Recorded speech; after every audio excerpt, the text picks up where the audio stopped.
up late. I'm your host, I'm AJ, late. along with Brock over here to my right. And we're going to take you on some smooth, soulful rides tonight on Frantic Nerdcast 121. Okay, the voice, the intro, the laid back approach that you're going for, that's fucked me. It's fucking thrown me. All about being casual here at Frantic Nerdcast, ladies and gents. So rather than being frantic, we're going for simple, casual, known as he knocks a bunch of shit over behind him. Ladies and gentlemen, welcome to Casual Nerdcast. Alrighty. With that out of the way, what do you want to talk about tonight? We're down to Zach. We're down to Zach. And I suppose, even though we're down to Zach, one thing that we were going to talk about tonight was Spider-Man with a few spoilers sprinkled in there because we spoke about it last week, and that was fucking hard to talk about. Really hard to talk about it without spoiling anything. It was... Yeah, very very hard not to spoil all the good funness there. For those who haven't seen it yet, Jean Grey. So we will talk about our spoiler review in a little bit. We're also going to talk about some TV shows that we've started, a couple of movies we've watched. I'm going to talk about The Beauty again, which is a comic we talked about last week, and I've discovered some new information about that we're going to talk about. Ooh. We'll sprinkle some other shit. We'll figure it out. It'll be a little frantic. It'll be a little casual. Standard. On fun news, I did finally fix my Resin 3D printer. I seen some parts over in the corner, and I thought that might have been what was going on. So, for those of you at home who don't know, this happened probably about 6 months ago. I would have said longer. Longer than that. My FEP tube on my Resin printer. So, if you don't have a Resin 3D printer, basically it has a little vat with a clear piece of plastic on the bottom of it. Underneath that is a screen. And essentially, UV light shoots up through that screen, and whatever the picture on the screen is will be black and clear. Whatever's clear, the light will go through and expose the resin. Then the resin moves up and 3D prints, right? That's how a Resin 3D printer works. So basically, my FEP got a hole in it, and I didn't realize. I'm guessing like a little piece of a print or something must have gotten stuck in there somehow, and I didn't catch it, and it decided to put a hole in my FEP tube. We've all been there. And basically, it started leaking. But I didn't use it for a couple of weeks, and it leaked a lot. And it all leaked onto my screen and then went down my screen, down everything, down the UV light, and didn't realize, turned it on, went to use it, and exposed all of that resin that was inside it. And so basically just destroyed so much stuff. So I had to pull the whole thing apart, chip exposed resin off, clean it. Thankfully, my UV light worked still. The only thing that was wrong was the screen was busted. So just the screen? Screen was busted, and underneath that, there's like a magnifying glass underneath the screen. That was busted as well. So that cost me $6 to replace. You've done very fucking well to just have those. Well, it was a lot of cleaning. It was a lot of cleaning. I've got to replace this little magnifying glass thing, which is like, I think it's $12, $6, $12, something from Elegoo. They sent it from China, and then the screen was $120 off Amazon. That's not too bad. I put it off for so long because in my head I thought, if I spend $120 on the screen and it doesn't work, I've just better waste $120 to add to this paperweight. But my philosophy was, it's a good looking paperweight. It is a good looking paperweight. But my philosophy was, if I wait, I'll forget that the rest of it's fucked, and I'll be like, why haven't I bought that screen? And I'll just spend $120 anyway and just forget that I might be wasting it. So that's what I did. And I waited and I bought it and it worked, thankfully. So you forgot. You actually forgot. No, I knew it was fucked. It was just, in my head, it was like kind of like girl math, 3D printer math. 3D printer. That's the way I was looking at it. 3D printer math. To be fair, 3D printer math is, if I get the 3D printer, I print the minis, therefore that doesn't cost me anything. That's right. They're free. So I got that working, which is good because I'm going to start. I've got a few more models to sculpt in preparation for the first series of Rift Chaos. Rift Chaos, we talked about it a couple of weeks ago on the podcast. Basically, it is a skirmish miniature game that I have been working on, set in the weird world of monsters, same world as our Monsters at War card game, which you can buy for $25, store at franticnerdcast.com. We'll talk about that later. But basically, it is essentially each player picks 5 monsters from those available to take with them into battle. It is played on a 12 by 24 inch play area. And then you take 5 monsters, and each player brings 4 pieces of terrain and 1 rift crystal to the battle. And basically, at the start of the game, one player gets to put you roll off. One of the players puts their rift crystal in the middle of the table. And then whoever went first, the other player starts placing 2 pieces of terrain. You go back and forth placing terrain onto the table. And then essentially you have 3 monsters on the pitch at the same time, and you're trying to get the most crystals. You get crystals by picking them up off the table or by eliminating your opponent. And then it's the first 2, depending on the speed of the game. This is all very much in development, might I add as well. You can find out more at our devlog on the website, franticnerdcast.com. So yeah, you can either pick up crystals or you can beat your opponent and get crystals that way. And at the moment, we have it at a quick game is 10 crystals, a normal game is 15 crystals, and a long game is 20 crystals, or somewhere around that. We're still going to play test that a little bit, but that's the general gist we're going for at the moment. And you get 1 crystal, obviously, if you just pick it up the ground, or 2 crystals if you knock your opponent out, is how it stands at the moment. And all your terrain is you interact with it in some way, shape, or form, Yeah. or it interacts with you, both positively and negatively. So the terrain is kind of like you're bringing another non-playing NPC character to the game. Like it might affect within a certain, like some of them have like a 3-inch radius where if you go in it, you get a buff or a boon, and other things let you teleport randomly along the board, and other things attack you, stuff like that. And so far we have series 1. We're kind of calling it, where it'll be 10 monsters that'll be in season 1, and also 10 pieces of terrain. I think it's 10.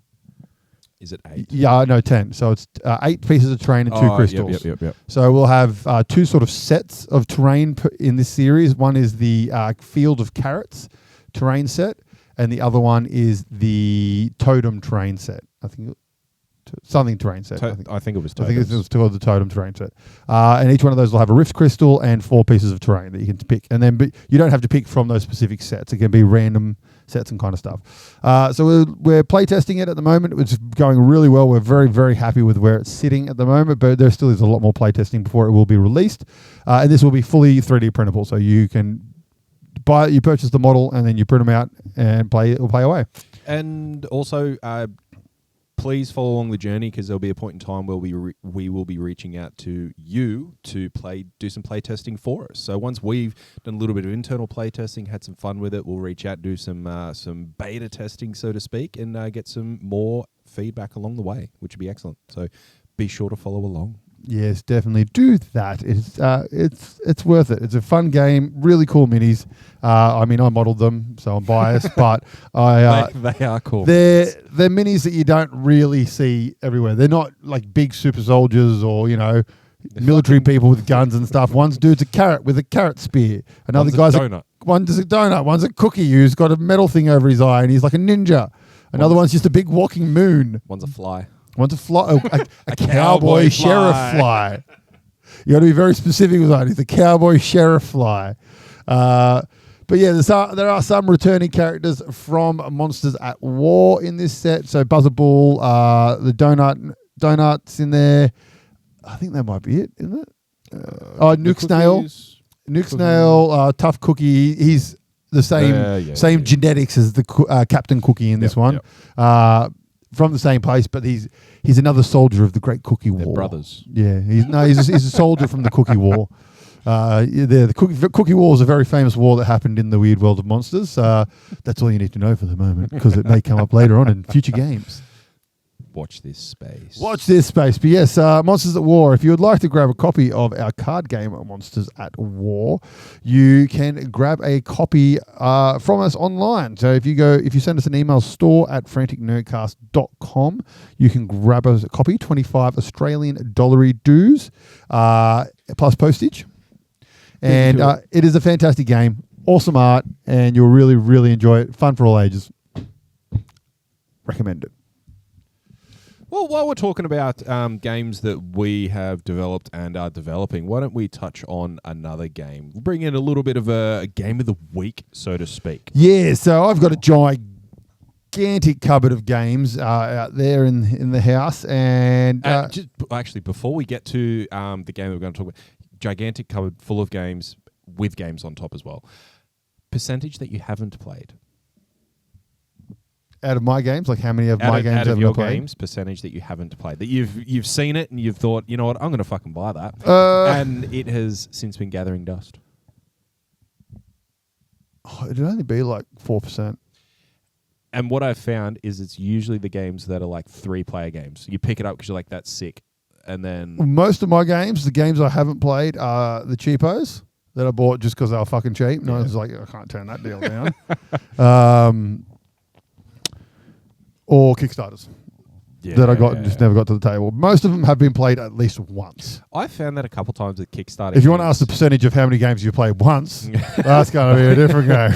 I found with Kickstarter games, like you get the Kickstarter comes along, you get hyped, you're like, fuck yeah, like you get in along by the time it gets there, by the time you get it, it's like, I forgot this was coming. And then it just sits there. But I won't, because that's a game that I was so fucking keen for. Still keep forgetting that I've got it. I just see it on the shelf every now and again. What was that? Worms. Oh, yeah. Worms yeah. I think they're doing an expansion for it now. They've already done expansions. Like the one that I got came with expansions. But yeah, the beauty of us currently getting sidetracked. What game were we actually going to talk about? Okay. The game I'm talking about is actually a very, very rare game. So this one, you're probably not going to be able to find. Okay. So this one is a card game called the Deck Build Game Gundam. Okay. Where is my mouse? It's in your hand. There it is. What the fuck is going on? What'd you do? The mouse, there we go. All right, sorry about that. The mouse is just having a freak out on me. Okay, so yes, it is called Deck Build Gundam. So this is a Gundam deck building card game. So let me cut to this camera so we can see it. Yeah, it is. This game came out in 2010, I want to say. 2010, yes. And it is essentially... let me fucking hold the thing. You can click in what. There we go. No. It is essentially Dominion. It is a reskin of Dominion. So it comes in a nice little box like this. And if we open it up, it actually has 2 little faction boxes on the inside. Now, you can, if you want to get a closer look at these, you can go to the Board Game Geek page and have a look. So yeah, it comes with these little faction boxes. So you got like Xeon and Earth kind of thing. So that's already a fucking bonus right there. And then it's a pretty cool way to do it. Each of your cards is kind of, you got your background there and then just pretty art on the front of it. Now, I have done up little paste ups, which is basically you scan the card, cut the bottom of the card off, translate it into English, print it out, and you put that in the sleeve. And that way you have the English version of the game. Then I've also scanned the rule book and I converted the rulebook into English as well. Right, so you have the Japanese version of the game. So it's only Japanese. It only came out in Japan. Right, okay. So it came with all of your dividers and everything like that. And so basically, like I said, this is just it's Dominion. So it starts off with you've got like five or six card different stacks in the middle that are always there. So there's no random draw per pile and all that kind of stuff like you have with DC Deckbuilder and Star Realms and all that kind of stuff. The cards are always available. from the cheaper, more expensive to the more expensive ones. And yeah, you're basically just punching on and having fun. And it is just a super, super hard game to find nowadays. Very, very rare.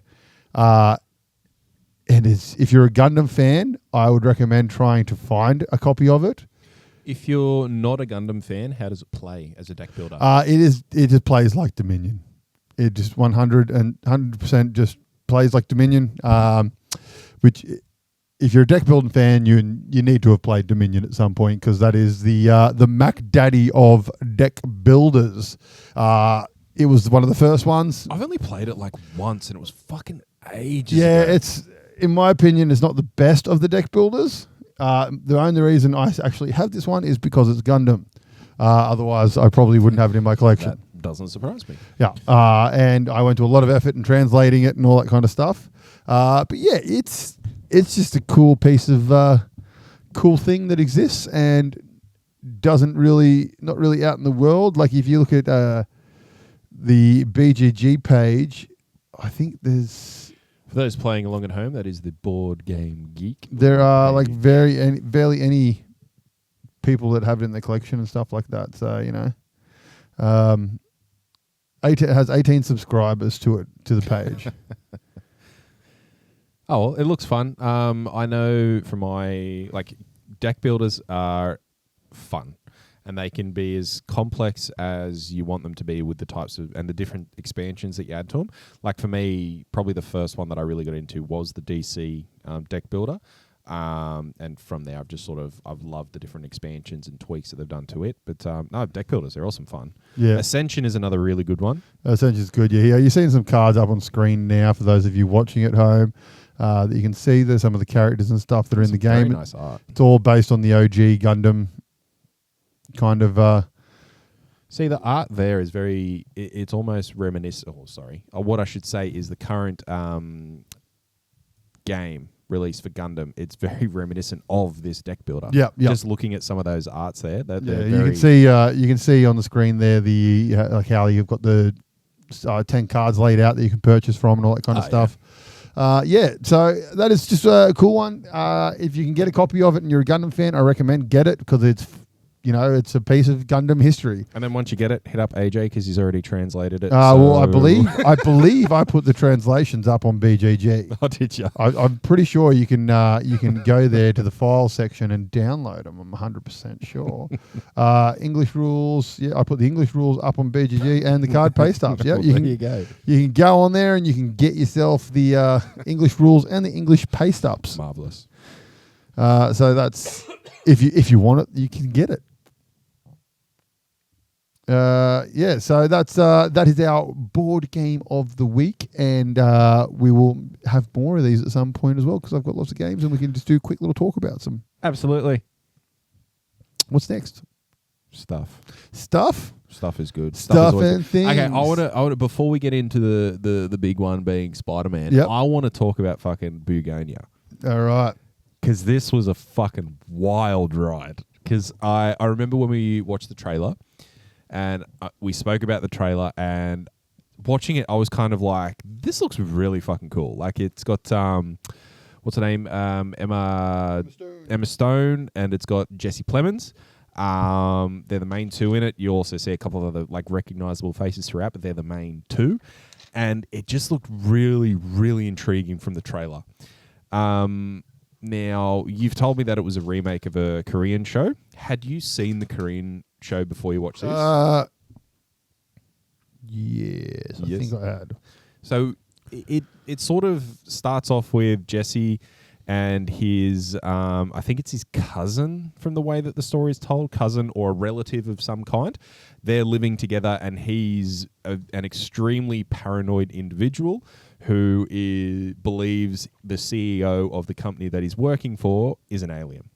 And because of that, he kidnaps her with his cousin, and then basically wants to get information from her in relation to the mothership and how the mothership's going to come down and all this sort of stuff. And it's told in a really, really awesome conspiracy type way. I had seen the Korean version before I saw that because the Korean version is called Save the Green Planet. It came out in 2003. Yeah, okay. Because I heard a lot about it and heard it was funny and should watch it, yes. And but I didn't know that this was a remake of that until I watched it, and it wasn't until about halfway through that I went, oh. See, I didn't know it was a remake of anything, stepping into it. And, or at least when we spoke about the trailer, I can't recall that. And yeah, like the way that it's told, like, as I said, the heavy conspiracy element, big CEO of a company, think they're an alien and whatnot.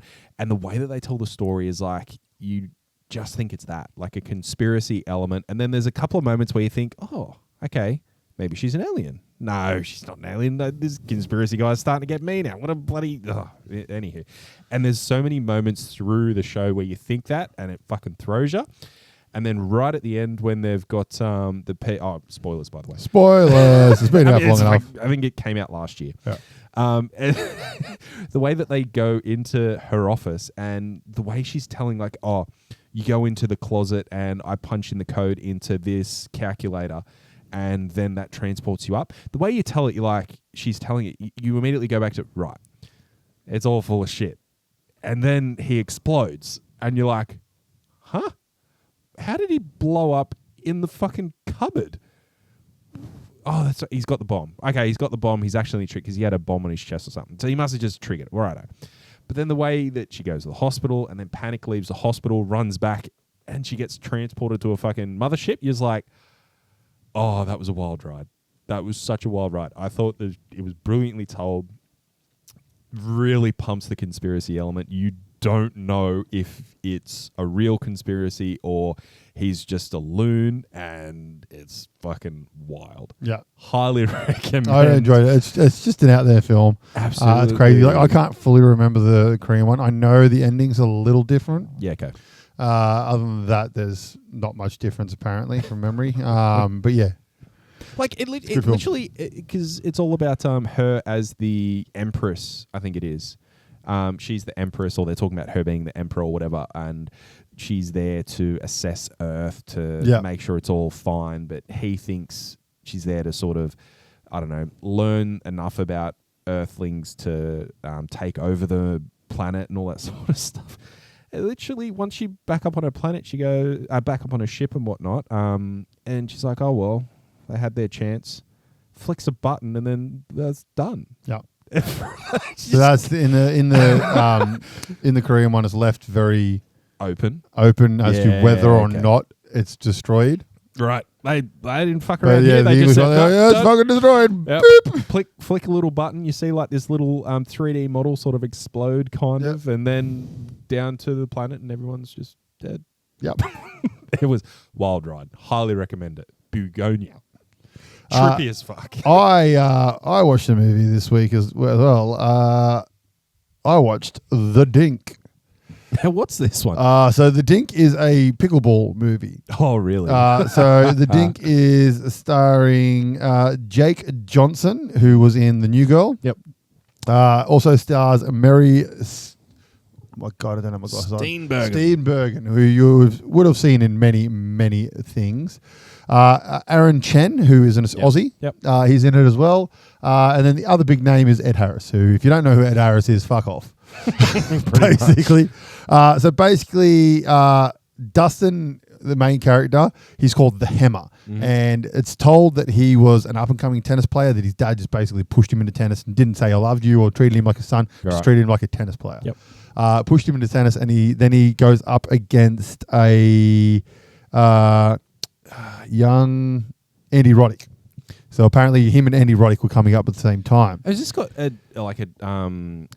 true story element to it? No, okay. Very nice. No. And then basically the story is that Roddick cheated and he made Dustin break his wrist, so he didn't end up going pro like Roddick. Okay. And so now he works at his dad's tennis club, and he's like the tennis pro there. Sure. And then the tennis club has a pickleball court, but it's a really shit pickleball court.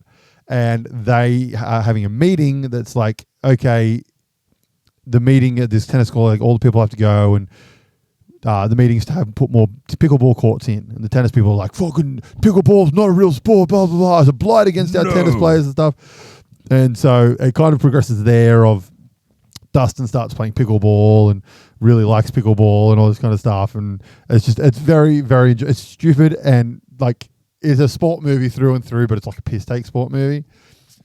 It certainly sounds it. And it's really fun. And pickleball is an amazing sport. If you haven't played pickleball, you're probably not my age. But if you haven't played, go play. It's so much fun. And it's super easy to play. Yeah, I gotta set it home. Yeah, it's good fun. It's really good. But yeah, so basically it progresses through and stuff happens, and I don't want to ruin it for you. But I believe it is on, what did I watch it on? Prime? I think it's on Prime. On Apple TV. Apple TV. But yeah, no, it was really, really good. It's just a good one of those movies where you're just watching like, that was a good time. I enjoyed that. If it's on Apple, you know it's a good movie because they have not missed yet. They haven't. We've said it so many times. Like anything that Apple have done, or pretty much anything Apple have done, it's been great. Yeah, I mean, speaking of, let's go through another one I started watching a couple of weeks ago and haven't gotten back to, but it was really good. It was called Lucky. Movie or TV show? TV show. It stars Anna not Anna Diaz. It stars Try again. What's her name? Her name? Anna Taylor-Joy. Anna Taylor-Joy. That's it. It stars Anna Taylor-Joy and oh god, I can't remember his name. Old mate. He was in Deadwood. He was in the zombie one with Drew Barrymore. He was in The Girl Next Door. Oh damn! How can I not remember his name? Yeah, I don't know who you're talking about, actually. You'll know as soon as I say it. I have no doubt. Say it or see him. What is his name? But he plays Anna's dad in this one. Obviously, her name is Lucky in the show. The dad is... you're not talking about Timothy the Elephant, are you? Yes, Timothy the Elephant. Yes, him. I was like, yeah, of course I know. And then it's also got William Fisher in it as well, who everyone would know his face as well. And then a couple other famous people. But it is... it's good. It's kind of Lucky is a... It starts off with her and her boyfriend. They've robbed somewhere in Vegas. And she... So wait, her name is Lucky? Her name's Lucky. Okay. And she kind of wakes up and he's done a runner with the money. And then her mum... Not so lucky. And then his mum comes and is like, where the fuck's the money? Tries to kill her, all that kind of stuff. Timothy is her dad. He's in jail at the moment because he used to work for her and obviously got pinched. So they have their conversations through flashbacks, but then also on phone and stuff like that. And yeah, it's good. It's real good. Sounds like a very interesting dynamic. It's very, very enjoyable.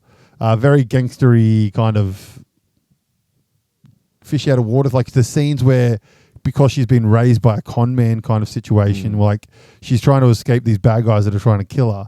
And she's just walking, and then she sees cars pulling up to a house that's got a party. So she goes into the house and she's like, then to blend in, the mum is getting her babies out of the car and stuff like that. She's, oh, let me help, and like pulls the pram out and stuff. No, are you friends with her? And yeah, oh yeah, you blah blah blah, yeah. And on her way into this party, goes in the party.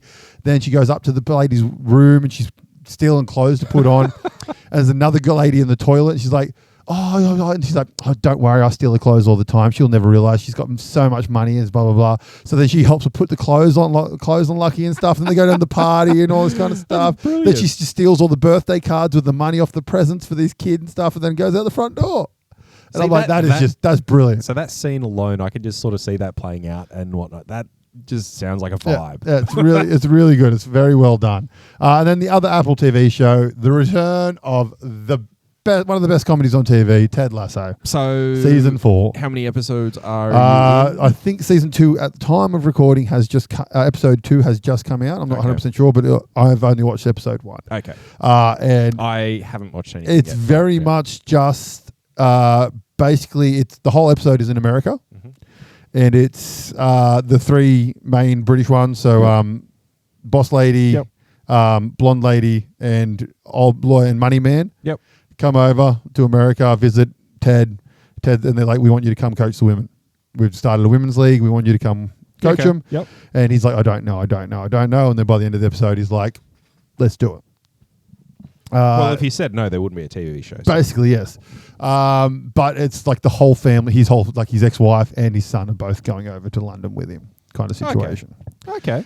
So I feel like this season will have a lot of him and the wife potentially like that, fixing that relationship kind of thing. So rather than more focus on the football. Yeah, it'll have a lot more family dynamic with Ted, I feel like. Then you've also got, because there's a new female assistant coach who's kind of replacing the coach that left, the baddie coach from season 3. Yep. So I think Roy's in a couple of episodes. I'm not sure. He wasn't in this one. I'm sure that I've seen him. Yeah. In the trailer at least. But then you've got Coach Beard's come back. I've seen the trailer for episode 2 and he comes back, he's got a massive beard and long hair. And he's like, I'm back, bitches! But yeah, it's fantastic. And I mean, Bill Schwartz? What's his name? Can't remember. Bill Lawrence. Bill Lawrence is the creator and head writer and all that kind of stuff, I believe. And he, if you don't know, his name is essentially Scrubs. He created Scrubs and the brilliance that is Scrubs, one of the best TV shows ever made. He did Cougar Town, also a phenomenal show, which a lot of people didn't watch because of the name, which is shame on you. It's a fantastic show. He's most recently obviously done Ted Lasso. He did Rooster with Steve Carell, which is a fantastic show as well. He knows how to write funny, emotional shows. Highly recommend it. So I'm looking forward to this season very much, very, very much. And if you want to watch it, it's on Apple TV. It is indeed. All right. Shall we get to the big one? Let's. Okay. That's X-Men. It is. So, a little funny thing that I seen on the internet before we get into it, because funny stuff this is Spider-Man always review is going to be very good. This is all about the naming convention around Spider-Man. So we've got Homecoming, Far From Home, No Way Home, Brand New Day.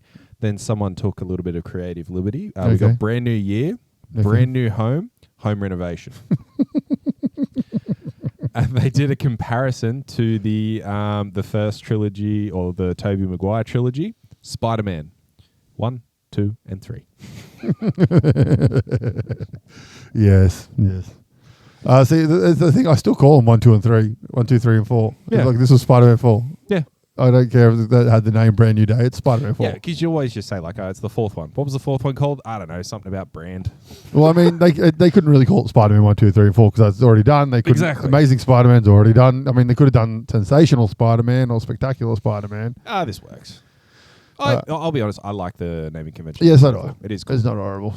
Okay. Spider-Man, Brand New Day. This film, we didn't listen to our review last week. Oh, it was the tits. It was fucking incredible. It was so good. Sprinkled with little Easter eggs throughout. I love how they had a couple characters early on who were just there and then they weren't. Tombstone just getting pinned and then taken away. That was awesome. Just comic book montage. Yeah, exactly. And like the way, one of my favorite things was the way that Spider-Man has his progression. Like the way that he's sort of that fight of Spider-Man as Peter Parker and the actual like animal instinct or the arachnid component. The arachnid hormones. Yeah, the arachnid hormones. That's it. Like the way that was portrayed throughout and how the arachnid hormones were like taking over Peter. I thought that was fucking cool. So I feel like that whole plot of this, I understand why they did it. And I felt they didn't go far enough with it, in my opinion. I reckon. Because I was very much expecting some band spider shit. But for those of you who don't know, that's kind of, you see it in, if you watch the 90s cartoon, when they did the Spider-Verse in that, you had one of the Spider-Man essentially got 6 arms. And it's kind of just before he fully mutates into a big giant spider. That's where I thought they were going. Like he was going to get some more arms and shit. See, I think they've kind of set that up. Nah, see, I reckon this is it. This is all we'll get of this. Yep. It was very much because I think story-wise, I think the only reason this was in this movie was to create the gene suppressant. That's the only reason they put this in the movie, I reckon. So they can create the gene suppressor, so that leads into X-Men. Yeah. So that leads into the collars. No, yes and no. I think like it that's is. It's an allegory for growing up and all that kind of shit. Yeah. Moving past childish things and becoming an adult and all that kind of stuff. Well, I understand what that part of it, but the way they did it, yeah, in this one, in my opinion, was to bring in the collars for X-Men. Yeah, I get that. I do get that. I think that for the sake of it, they could have done that in so many other ways. Like, I seen a really interesting clip around the whole concept of Weapon X and where Department of Damage Control fits into like potential Weapon X program and all that sort of stuff. Because the head guy, I forgot his name, but he's gone underground basically at the end of the show. Like, they don't know where he is. He's underground. He's still kicking around doing what he's doing. So there's a theory that he's now gone off to this underground spot and it's kicking off Weapon X, and sort of like, how does that... And that's where the inhibitor component sort of ties, or the gene suppressant, ties into that Weapon X program as to how they can control it. And that was like the Captain America. What was that one called? That was New World or something as well, wasn't it? Something like that. Brave New World. Brave New World. Yeah. So that one, and that was all about like Ford, how he's gone and chasing after the adamantium, and that's where he's given Department of Damage Control the green light to do X, Y, Z, and then potentially Weapon X program, yada. Like, there's a whole bunch of threads that are sort of being linked at. I fell down a little bit of a rabbit hole when I watched those couple of videos, but it was very interesting. And hence the reason they were sort of like brought in that inhibitor, because they need something like that as part of the Weapon X program. Well, no, so he's not Weapon X. He's not. No. I know he's not. But Bill Metzger is he's the leader of the anti-mutant activists. Yeah, and that's where there is an element of they might just be loosely crossing some wires to try and paint a picture, which is a little bit different to what we know, but could lead into that. And anti-mutant like that plays into... Because Weapon X, that's... I've gone blank on his name. It's Colonel. Yeah, he's too big a part to meld with another character. You reckon? Yeah, no, he's such a big part because he's such a big part in Wolverine, Sabretooth, Deadpool. I get that. Like all the Weapon X's. Well, what if they interchange it? I don't think they would. I think it's just too big part. And then you've already had him in the current X-Men universe as well, played by old mate from Super Troopers, the guy that played Darth Vader. Are you talking about the most recent X-Men movie run with Fox? Yep. Well, we can pretty much call that redundant now, though. Yeah, I know, but I mean that's what I'm saying. Like, that character's already existed in one of the worlds, kind of thing. So like, you can't. Wolverine is such a big character, you can't fuck with his history. People will just will not accept it. That's fair. All right, we went down our first sidetrack. Yeah, of probably many. But I mean, there's many of those in the Spider-Man thing. And then at the start, when Spider-Man's chasing the stolen tank through the streets, and the tank hits the bus. Well, the tank goes to hit the bus, and he spins it around the corner and goes and smashes on the window. Blatant rogue Easter egg. Like, there's a girl on the bus, she's got brown hair, big white streaks out the front of her hair, and there's like blatant, like, it wouldn't have been rogue, but it's just a blatant sort of, hey, there's going to be an X-Men in this movie. Yeah, exactly. Kind of thing. Like, as soon as I seen it, I was like, rogue. I'm pretty sure I turned you in rogue. Yeah. But no, that was awesome. They pulled a little bit further at the Cindy thread for Silk. She was the one who... I've seen this, and no. I would like it to play out that way. I think it'd be interesting. I would also be okay with it just being like a little background Easter egg. Because we never actually saw the spider bite him in this universe, did we? No, they just spoke about it. Yeah, it was just like he was Spider-Man at the start, wasn't he? Yeah. He was, but I'm that's right, because he was in Civil War first. And they have spoken about it. Yeah, because they didn't want to redo it because it's been done however many times now. For those of you who don't know, Cindy Moon, a.k.a. Silk, it was bitten by the same spider that bit Spider-Man. Yep. And so basically, whenever they get next to each other, they just want to fuck.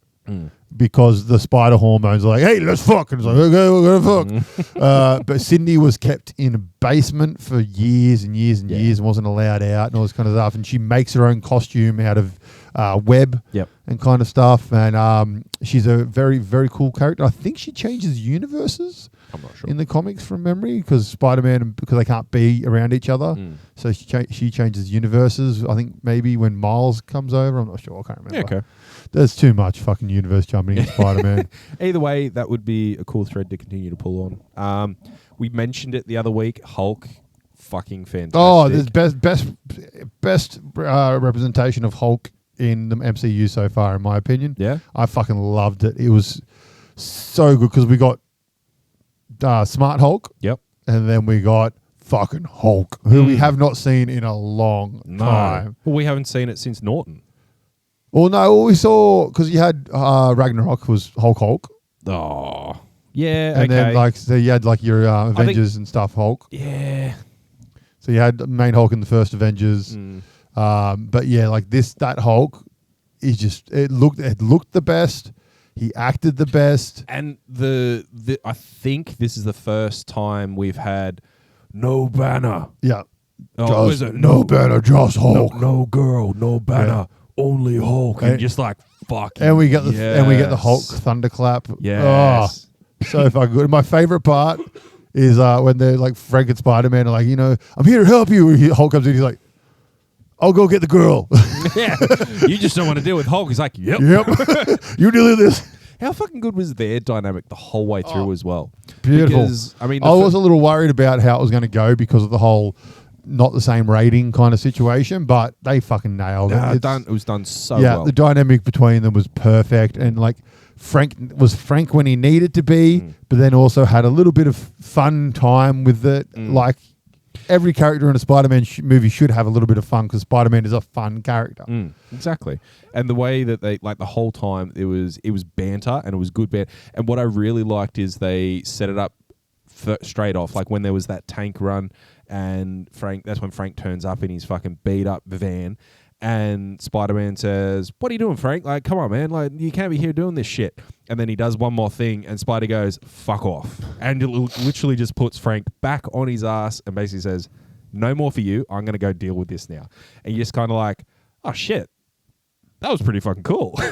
And then the way that they meet up later and continue to progress and just bounce off of each other is awesome. And then also, the part at the end when Jean's powers have gone haywire and Frank's got the sniper rifle and shoots. Oh. And at the point where you see that he's shot Spidey instead of Jean. Oh. And I was like, oh, yeah, that's it. That's some fucking acting right there. And you can tell the love between the two characters. And, sensational. First thing that my head went to when that happened was, you know how you get those the shorts and it's a close-up of Frank. He's just going, no. Instantly my head just could see that written all over his face. I'm like, oh, fuck. Even the way that the Spidey sense kicked in right at the end for him to turn in front of Jean was just perfect. It was so fucking well done. So let's talk about Jean. Yep. So basically the reveal happens on the laptop. Peter turns the laptop around and goes, here's Jean Grey. And we're all like, oh my God, yay, surprise. Fuck me. Yes, it's awesome that she is Jean Grey, but it was always going to be Jean Grey. Yes. I've seen some complaints about people that they made her a killer and stuff. And who really gives a fuck? She did what she did. Yeah, but okay, so for people who know it, you've got Jean Grey and you've got Phoenix. If you bring... but the thing is, she's not Jean Grey yet. That's the thing. She is a kid who essentially is...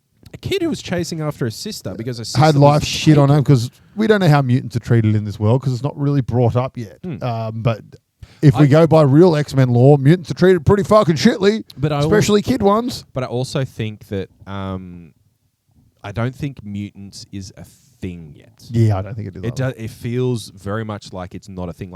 Mutants have been around for a long time, and certain people know about it. For example, Department of Damage Control, they knew about it because they went and got Sarah. So there is an element of mutants are there. We know that they're there. They've been there for a long time, but they're still early in the sense that we haven't come out and said, hey, this is us, or hey, we're at the forefront of this, that, and the other.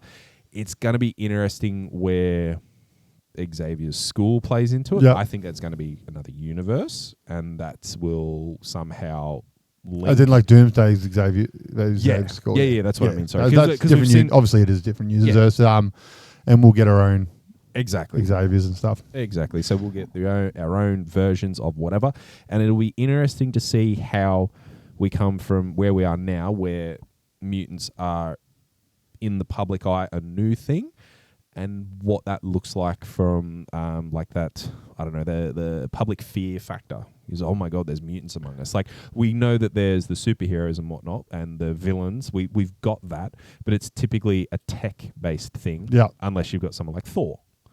So it's a tech-based thing or an alien. We don't know about mutants per se yet. So Jean Grey, awesome. Then her sister dies. She goes fucking ape shit. For those who don't read comics and you've only ever seen VMAX. That was for those so of you who well don't know anything about Jean comic wise and only really know movies or maybe the cartoon and stuff, Jean is an omega level mutant, which basically are the strongest mutants. There's very, very few omega level mutants in the Marvel comics, and she is basically the strongest psychic ever out of any of them. And basically, she can fuck shit up. Like, she's that powerful of a telepath. She can actually heal people. She can rewrite their DNA and stuff.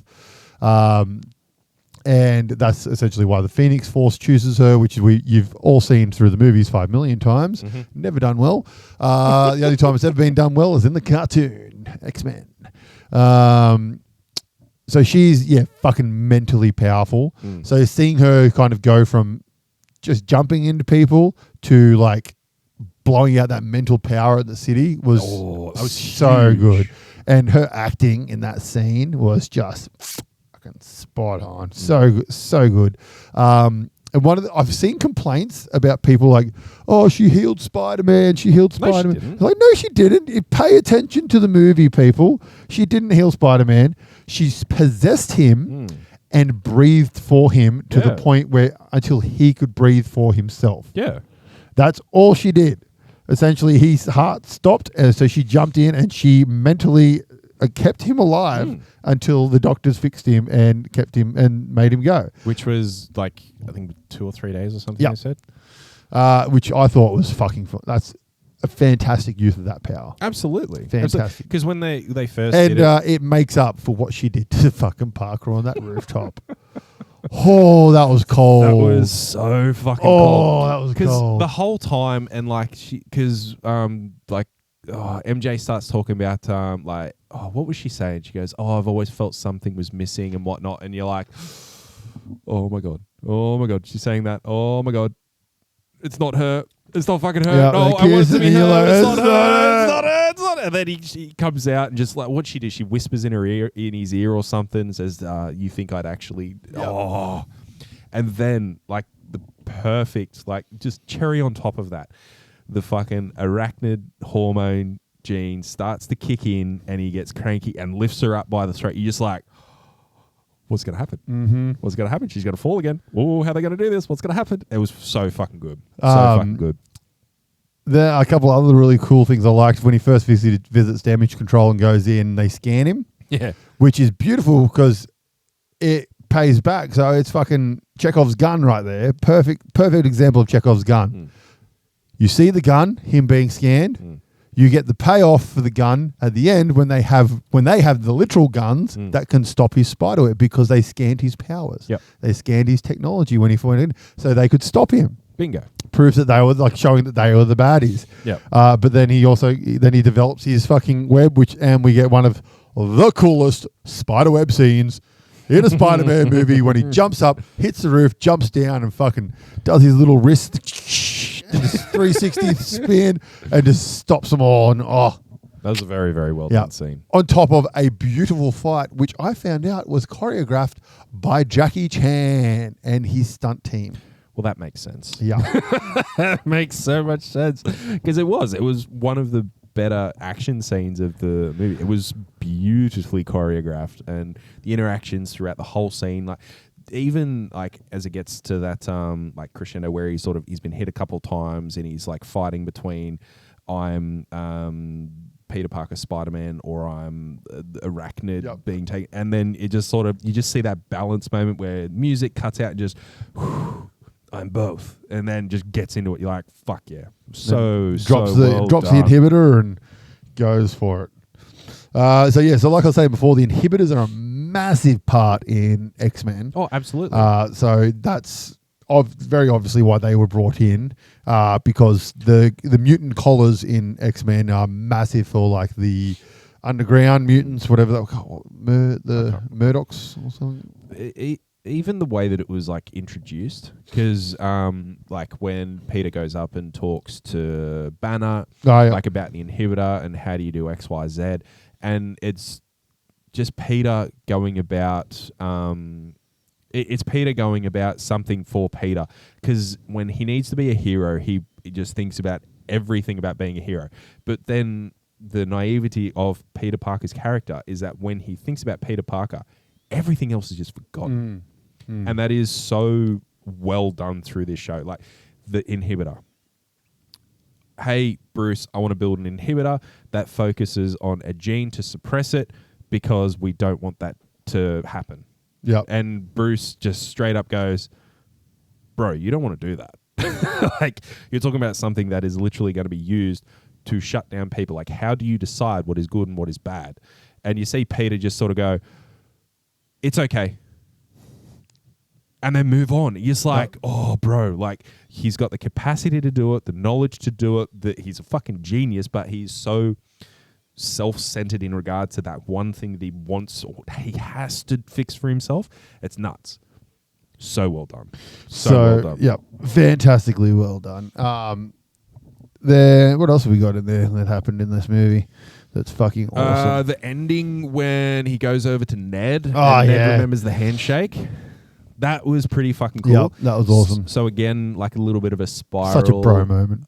A little bit of a spiral, and they kind of hinted that it was all to do with Jean's explosion out of, and it's sort of... Yeah, hence why Zendaya was crying. Exactly, and sort of like an unwind of some of the things that Doctor Strange had put in place, like through the spell and whatnot. I can't remember what it was sort of linking to, but it was like an element of, well, these things can be unwritten in some way, shape, or form. So what's that pathway going to look like for Peter Parker and Spider-Man? Like, what's that going to look like? Are more people going to start to know or understand what else can be undone in regards to that? Which is quite interesting. And then we get our teaser at the end, which was the app that Ned had developed saying, "Another Spider-Man detected," and it goes off into space, which I personally think is a tease for Battleworld for the alien symbiote. Because in the original Secret Wars, that's where Spidey gets the alien symbiote costume. He gets it on Battleworld. Okay. From memory. Okay. So I reckon that's some tease of that. Maybe because we've got Doomsday at the end of the year. Yep. We've got nothing until Secret Wars. Yep. Do you think maybe there's going to be Spidey sequel or something in between? No, so I think we'll get a Spidey after. So Spider-Man 2 of the second one, so Spider-Man 5. I reckon it'll be after Secret Wars. And after Secret Wars Part 1 or 2? There was only Part 1. They've already said there's only Part 1. It's just a movie. That's it. Okay. They've already said that. Apparently that was just a rumor that it was Part 1, Part 2. It's just literally it's Doomsday and Secret Wars. That's it. Okay. But I reckon it'll be after Secret Wars. Spider-Man 5 will essentially be the alien symbiote one, in my opinion, and then that way we'll have Venom for Spider-Man 6. Yeah. Okay. And we'll have an MCU Venom then. Whether it's Flash is the Venom, I don't know. Yeah, I don't know. There was also the MJ's boyfriend that was hinted at. There's a character, the Green Jackal, So they're actually they're actually hinting about him being the Green Jackal character, just because of, I think it was there was something that he was next to at a point in time, which leads into his character, or the background of his character leading into Green Jackal. Like literally something as simple as he didn't need to smile that big to show those sharp teeth at the edge of his mouth and whatnot, and just the way that he was sort of like. And also, apparently, he's actually a pretty big actor. I didn't recognize who he was. Never seen him. So, like from a cameo perspective, it was like a cameo per se, rather than just being someone there to play as MJ's. Well, it's also the blonde girl that lives in his apartment. So rumors are that is meant to be Black Cat, Felicia Day, Felicia. Okay. Day, yeah, I don't know. But Black Cat is the rumor that I personally went, oh, that's Gwen. That's what I thought at first. But we've already had Gwen. Yes. So Gwen was the news reporter girl. Yes. So I reckon that's probably going to be Black Cat. Yeah. Okay. Because she's such a major character, and we've never had her in the video in the movie world. I think what they've done is they've sprinkled so many different things so that people can have these types of conversations about what could they do, what will they do, what won't they do, all that type of stuff. And I don't know, they'll just pull it a thread when they feel like it. Yeah, pretty much. Pretty much. They've finally woken up to themselves and stopped announcing shit that isn't ever going to get made. Like announcing Jean Grey. Yep. I still maintain that should have just been a fake character. The whole time she just promoted the movie as Firestar or fucking some other character. Yeah. And even in the trailer, they shot fake scenes for the trailer. Yeah. Like, that would have been such a better reveal. Yeah. Absolutely. Such a better reveal. Absolutely. I think, if they had have done that, it would have had a bit more substance to it when it came out. It was just too, like, it's fucking awesome, but we knew it already. Yeah, we knew it was coming, ladies and gentlemen. Exactly. We knew it was coming. There was one other thing that just came into my head and then went. Of course it went. Oh, well, it's gone now. It's gone now? It'll come back eventually. But yeah, no, it's fantastic, and I am very, very much looking to... I loved the bathtub scene with Black Widow. And he's just... I just love it. He's floating there, and then all of a sudden his feet just pop out the water, and he just looks super relaxed, and he's like, oh, fuck. He should be that relaxed. I loved how it put into context of what they're trying to do with these ones, make a more neighborhood Spider-Man type thing. With Yelena, she kept going, you see, you come to me for big potatoes. We work with big potatoes. You, small potatoes, little baby potatoes. You only come to me, big potatoes. This is small potato. And they just keep really hammering that home. I thought it was quite interesting. And I just love that everyone else on the internet pointed out that she has essentially lifted a boulder where Spider-Man has been on other planets, fought Thanos multiple times, done a lot of things. Yep. But yeah, you can see where they were going with it. And essentially, I mean, but then also, do they know that he was in space?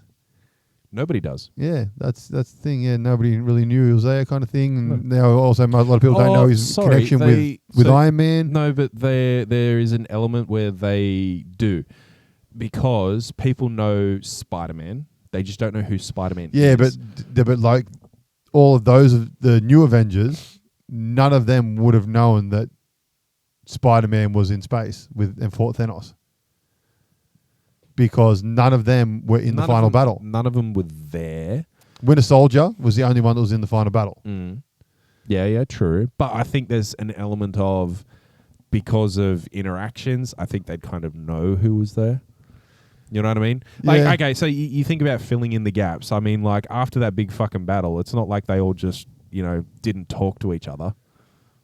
If you want to fill in the gaps, they obviously... Yeah, I know, but what I'm saying is fucking Spider-Man did over there? It was fucking sick, and then fucking... Cap, you picked up the ham, fuck, yeah, you got the ham. Because you know what I mean? About the people who were in space with him were Strange, Guardians, and Iron Man. Yep. Iron Man dead. Strange is off in another dimension. So there's really no one to tell people that he was in space with them fighting Thanos. Yeah, but there was the in-between factor where... Yeah, I know, but you never know. I think I'm going to say that I'm trying to give some lenience to Marvel writers here. I'm not. I'm going to say that they knew. And the reason I say that is because through the movie, they talk about how, like Ned, he wants to know who Spider-Man is. That's why he set up the app. Yeah. Because there were so many times that Spider-Man I understand all that. I understand that people know who Spider-Man is and all that kind of stuff. But what I'm saying is people know Spider-Man, but they don't know that he was in space fighting Thanos. People don't. Yelena does. Well, I mean, she wasn't in the final fight. She fucking hated her sister at that point. Yeah.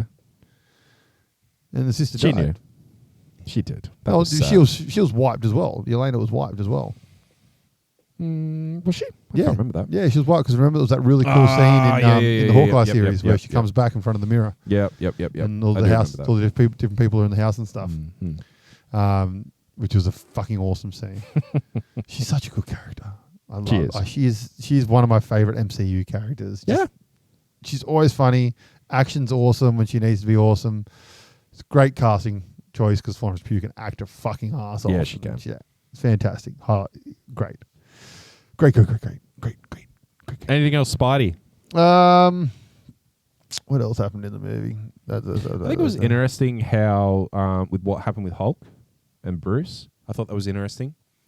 How he did what he did, and then Hulk sort of came to the realization of, I need to calm down. Oh yeah, fucking let himself fall. Yeah, let himself fall, went off the building, became Bruce, and then Bruce went straight into the back of the ambulance, and that was it. Yep.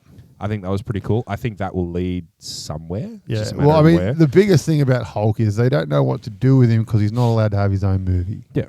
Because Paramount own the rights to him. Correct. So they can't have his own movie. He can appear in other people's films, but not his own be film. the headline. Yeah. And that's why I think it's interesting, because it might play into some of the other X-Men things where they'll pull at certain, not X-Men, but like mutant things. So they'll pull at certain mutant threads, and Bruce and Hulk will be present because they're, hey, is Hulk a fucking mutant or some shit? What can we do? Yeah, all that shit. Yep. I'm looking forward to the new MCU, man. Oh God, I cannot wait. If this is give the me direction. X-Men. Oh yes, I can't wait. I really do hope that Samara Weaving is Emma Frost. That'd be sick. That would be fantastic. She will casting. nail that. Don't really care about the rest of them. As long as Rogue is good, she's got the accent. That's all that matters. Yeah, that would be good if they. She needs to have that accent. Otherwise, it's just not Rogue. Just like the X-Men movies, that wasn't Rogue. Well, it wasn't Rogue. The more that they do comic book movies, the more that they do shift to accuracy to a point, and they are shifting more and more to that accurate component. As long as they don't do a midget Wolverine. That will be funny. We've got now screen accurate Wolverine and Deadpool and Wolverine. We don't need it again. Yeah, that was interesting. We don't need it again. But I mean, you could at least get an in-between component. I mean, what was the one, the Radcliffe? He got fan cast, and I thought, you know what, that would be a fucking good fan cast because he's not huge. Yeah, I don't think he'd want to do it. No, I don't think he would want to either. I just think it's a good fan cast. I think he's had his fill of franchise in his life. Yeah. He's more enjoying doing stage plays and all that kind of stuff. And The Miracle Workers, fuck, that was a good show, The Miracle Workers. I think we've spoken about it before, but the next Wolverine, I think it needs to be someone who is fresh, semi-unknown. All the X-Men do. Semi-unknown, like... Yeah, all the X-Men need to be fresh characters. Sorry, I don't mean just like a fresh character. I mean an actor for Wolverine is someone who's semi-unknown. Yeah, that's what I mean. That's what I mean for all the X-Men. They should all be that, in my opinion. Like, you've got your staple, you've got your leader, you've got Jean. Yep. Let her be the leader, and then hopefully you pick for Cyclops, leads into good acting, who can then become the leader of the X-Men as per the comic book leader. Yep. But I'm always happy for Jean to be the actual leader of the X-Men because let's face it, she is the actual leader of the X-Men. Yeah. And then when she dies, Emma is the actual leader of the X-Men. Cyclops is never the fucking leader. For all you Cyclops fans out there, he's a fucking bitch. Cyclops is a bitch and always was a bitch. See, didn't like his character through the X-Men movies. There were moments when I liked it. Oh, yeah, it was his Cyclops shit. But see, I always got my Cyclops is the cartoon X-Men, and that Cyclops was the bitch. He was, but that character was a little. It was better. Like he had his moments. He's so much better in the comic books, absolutely. but he's a bitch in that X-Men series. Like Wolverine was like. He's like, Jean, come with me. And Jean's like, no, I'm with Cyclops. Cyclops is like, I'm a bitch. And Wolverine's like, you are a bitch. Yeah, pretty much. That's pretty much there it. you go. You don't need to watch the first 5 seasons of X-Men now. Oh, God. But no, Spider-Man, brand new day. Watch the fuck out of it. It is fantastic, and it deserves every single bit of praise that it is getting. Absolutely. It's fucking tracking really well at the moment. Like broke records for the first opening weekend and stuff. It did better than Endgame. Yep. In its opening weekend. Which is mental. This year, its second week was bigger than all other movies except for itself and Toy Story 5, I think. So its second week was bigger than every other movie's first week. Yeah. Except for itself and Toy Story 5. That's crazy. Huge. That's just crazy.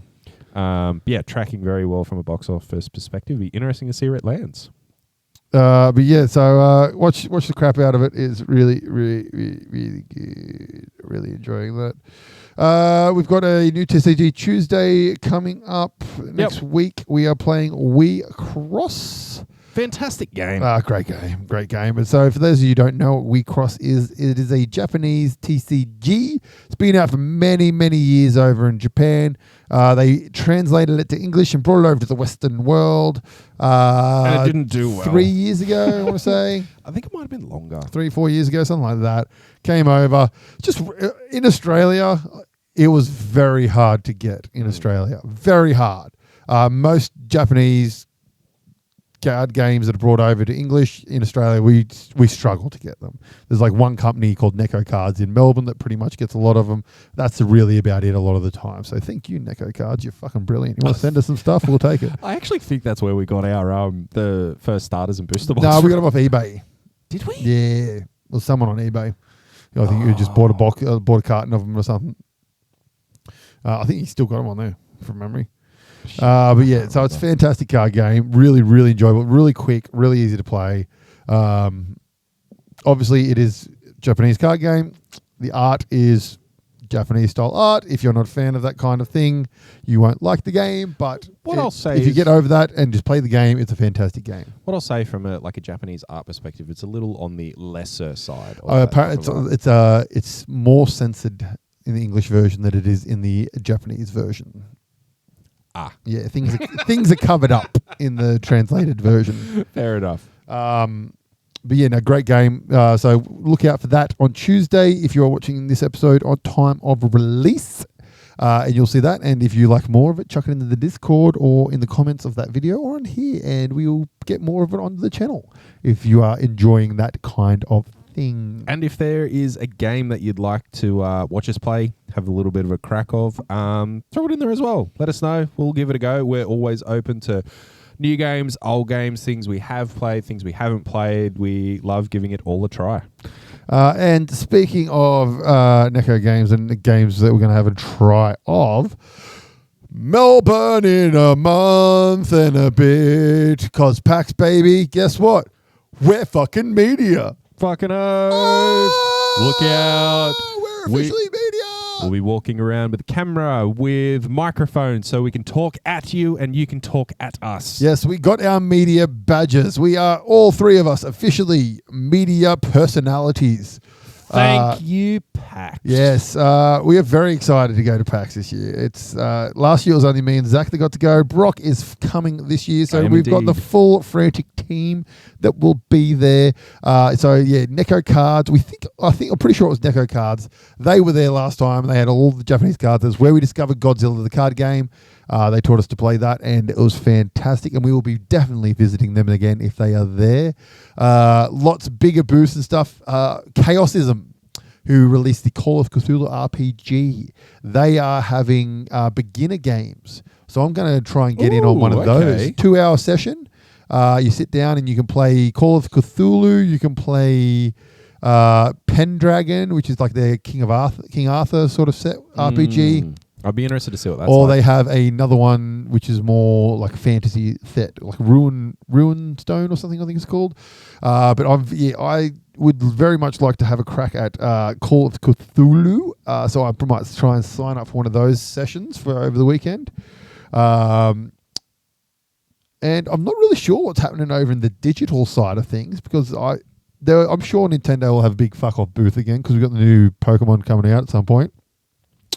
I really enjoyed all the indie ones last year. They're the ones we interviewed all last year, so we're probably going to do that again, interview a whole heap of those guys again. Yeah, definitely. Which was very cool. But yeah, just generally looking forward to it. It is a month and a half.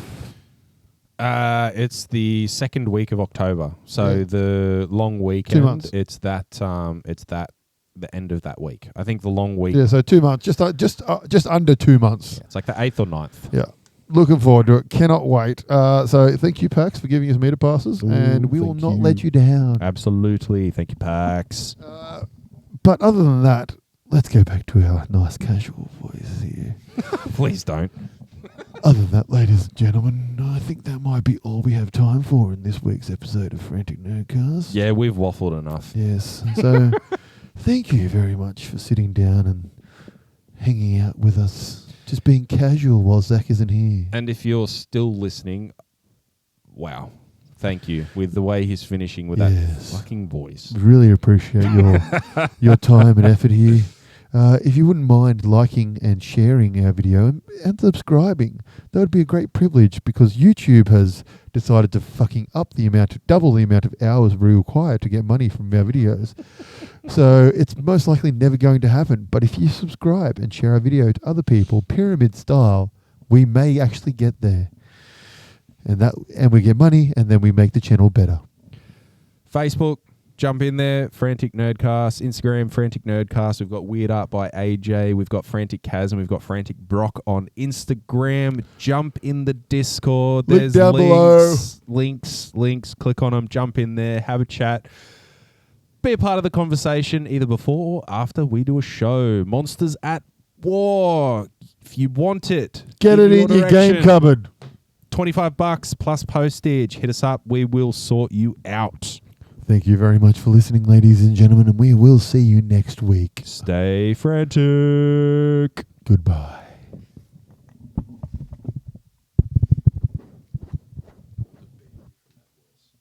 Hey guys, thanks for listening to Frantic Nerdcast. You can find all our latest news and information on Facebook or at franticnerdcast.com. You can find us on Instagram at Frantic Nerdcast. Find AJ at Weird Art by AJ. Find Zach at Frantic Kaz and myself at Frantic Brock. Please make sure to head over to our YouTube channel and subscribe for more YouTube-only content like Sequelize It and Plays Games.